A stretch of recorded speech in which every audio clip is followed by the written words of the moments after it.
उद्या गणेशोत्सव येऊन ठेपला असताना डोंबिवली पश्चिमेकडील फुले रोडवरील आनंदी कला केंद्राच्या मूर्तिकारानं अचानक पलायन केल्याने इथून मूर्तीची नोंदणी केलेल्या गणेश भक्तांना या बातमीने जोरदार धक्का बसलाय।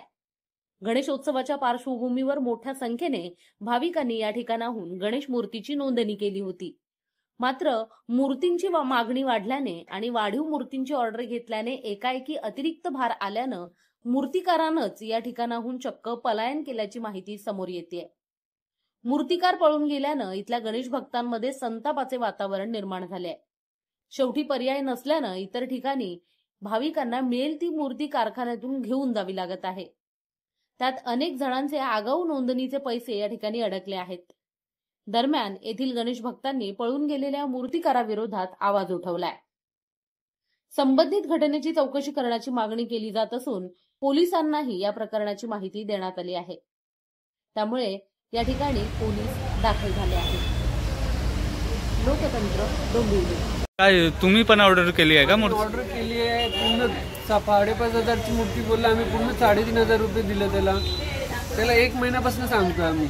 गेल्या महिन्यात 14 तारखेला आम्ही बोललो की त्याला की आम्हाला मूर्ती 27 तारीख बोलला आधी, नंतर बोलला की तुम्ही 15 तारखेला।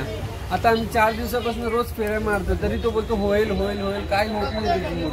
काय तुम्ही पैसे वगैरे सगळे पेड केले? सगळे दिले पैसे, सगळे पेड केलेत पैसे। काय आता काय लोक काय दोघांचे फोन स्विच ऑफ आहे, ते पण सर्व पेड केलेले होते। सगळ्यांचे फोन स्विच ऑफ आणि फोन कोण उचलत नाहीये।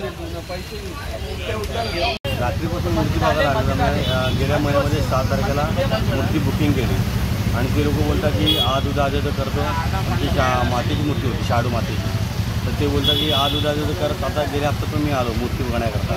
ते बोलले की तुम्हाला शुक्रवारी रेडी करून देतो, म्हणून मी रात्री पैसे घेऊन आलो। तर ते लोक काही इथं नव्हते, बोलतो मी तुम्हाला 11:30 करून देतो। आणि नशीब मी आता रस्त्यात जाताना रिक्षा थांबवून उतरून बघतो ते सर्व गायब झालेले। आता माझी मूर्ती अर्धी पेंड करून ठेवलेली आहे।